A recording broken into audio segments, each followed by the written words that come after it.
Welcome back to my YouTube channel IQ ranker 247। आप सभी साथियों का एक बार फिर से स्वागत है आपके अपने यूट्यूब चैनल पे। दोस्तों, इस वीडियो में बात करेंगे हरियाणा JBT रिजल्ट से संबंधित चीज़ों के ऊपर, क्योंकि आप सबको पता है कि जो एग्ज़ाम हुआ था 28 सितंबर को, उसका रिजल्ट जारी कर दिया गया था। उसके बाद क्या क्या चीज़ें हुई, उसके बाद इन्होंने बोला कि ऑनलाइन DV करवाया जाएगा। साथ ही में ऐसे सुनने में आ रहा है कि इस भर्ती के ऊपर जो है कोर्ट केस, मतलब रिजल्ट के ऊपर स्टे आ गई है। मैं आपको एक चीज़ क्लियर कर दूं, सबसे पहले तो मैं आपको बता दूं कि इस वीडियो को वही लोग देखें जिनका माइंड जो है पूरी तरीके से पॉजिटिव है, क्योंकि नेगेटिव लोग जो है आपका हौसला तोड़ेंगे, आपका हौसला बढ़ाएंगे नहीं। क्योंकि उनके दिमाग में ये है कि अब किसी भर्ती पे अगर कोर्ट केस हो जाता है तो सोचते हैं कि ये भर्ती जो है 2 से 3 साल लेट होगी। ऐसा कुछ भी नहीं है, ठीक है। भर्ती लेट नहीं होगी। कोर्ट केस किस चीज़ से संबंधित है तो उसी के ऊपर स्टे लाया गया है, रिजल्ट के ऊपर स्टे नहीं कि भी आप रिजल्ट नहीं निकाल सकते हो।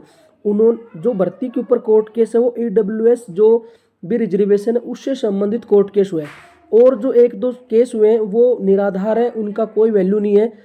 अब होगा क्या, अब आयोग के पास जो है अगर जितने भी पैटिशनर हैं उनकी सीटें होल्ड करके वो रिजल्ट जारी कर सकती है।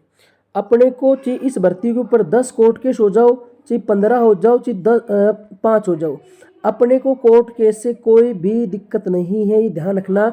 क्योंकि पीछे भी भर्तियां हरियाणा के अंदर हुई है, उनके भी रिजल्ट आए हैं कोर्ट केस के बाद। तो ये ध्यान रखना है कि जैसे C ग्रुप के ऊपर भी कोर्ट केस था, ठीक है। उसके बाद और भी जो भर्ती जैसे HPSC की भर्ती, उनके ऊपर भी कोर्ट केस होते हैं, लेकिन देर सवेर उनके रिजल्ट जो है जरूर जारी होते हैं। हाँ, ये हो जाएगा कि इसका रिजल्ट जल्दी आना था, इसका रिजल्ट मैक्सिमम 2 महीने बाद आ जाएगा, इससे ज़्यादा नहीं होता है, 3 महीने बाद आ जाएगा। तो इस चीज़ से अपने को नहीं डरना है कि भाई इसके ऊपर कोर्ट केस हो गया, अब हम क्या करें। आपके हाथ में जो चीज़ है ना वो करनी है।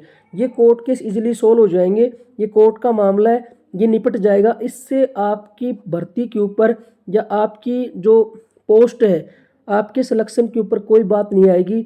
अपने को करना क्या है, अपने को जो है 2 चीज़ें, एक तो जो है कैसे भी करके HSC, क्योंकि बच्चे जो है ये बात पहुंचा चुके हैं कि ऑफलाइन DV करवाया जाए, और साथ ही में जो यस या नो का पोर्टल है वो खुलवाया जाए।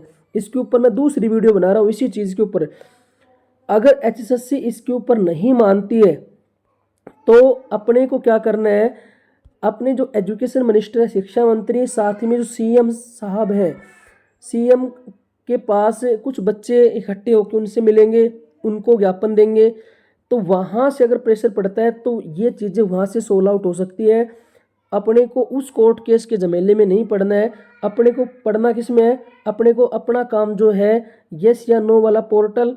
देखो यहाँ पे 3 चीज़ मैं आपको समझा रहा हूँ। अगर यहाँ पर ऑफलाइन DV करवा लिया जाता है तो दोस्तों मैं बता दूँ, आपको कुछ नहीं करना, आपका इजीली सिलेक्शन होगा।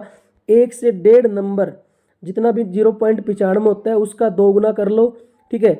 मतलब उससे इतनी मेरिट बढ़ेगी 2 क्वेश्चनों के ऊपर, ठीक है।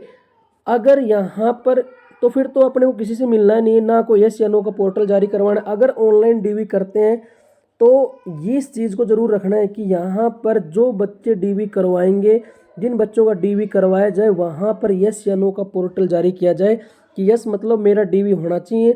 अगर कोई वहाँ पर पोर्टल पे जाके यस या नो नहीं करता है, मतलब उसका DV नहीं होना चाहिए, ठीक है। उसके बाद ये कर देते हैं, और साथ ही में एक लिंक और छोड़ देते हैं।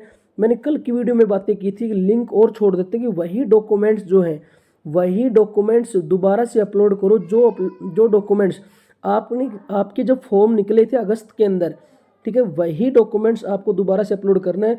जब लास्ट डेट 21 अगस्त थी आपके फॉर्म की, तो 21 अगस्त से पहले का कास्ट सर्टिफिकेट, सारी चीज़ें उसी से पहले की होनी चाहिए, तो वो सेम चीज़ें अपलोड हो जाए। अगर ये 2 चीज़ हो जाती है, यस या नो वाला पोर्टल और ये डॉक्यूमेंट्स हम अपलोड कर देते हैं, फिर अपने लेके DV जो है चाहे ऑफलाइन करवाया जाए चाहे ऑनलाइन करवाया जाए, अपने को कोई किसी प्रकार की कोई दिक्कत नहीं रहेगी, ठीक है। क्योंकि मैं आपको बता दूं कि जैसे एक ही चीज़ रहेगी। अगर हम यस या नो का पोर्टल करवा लेते हैं, साथ ही में लिंक ओपन हो जाता है, तो फिर अपना जो DV है एक प्रकार से ऑफलाइन ही हो गया, मान लो, ठीक है। आपको एक चीज़ और क्लियर कर दूं मैं, यहाँ पर बहुत से बच्चों के मैसेज आ रहे थे कि कौन सी डिग्री चलेगी, कौन सी नहीं चलेगी, ठीक है। तो बहुत से बच्चों ने जम्मू से जेबीटी कर रखी है, तो हरियाणा के अंदर जम्मू से जेबीटी वाली डिग्री जो होती मान्य होती है। ये चीज़ ध्यान रखना, जम्मू से जिसने भी जेबीटी कर रखी है वो डिग्री मान्य होती है हरियाणा के अंदर। पीछे भी बच्चे जम्मू की डिग्री से बहुत से बच्चे जॉब कर रहे हैं हरियाणा के अंदर, ठीक है। तो इस वीडियो में इतनी बात करनी थी। अगर फिर कोई ऐसी वीडियो मतलब फिर कोई ऐसी न्यूज़ आती है कोर्ट से संबंधित या जेबीटी भर्ती से संबंधित, तो एक वीडियो और लेके आएंगे। तब तक के लिए आपका बहुत बहुत धन्यवाद। Thank you very much.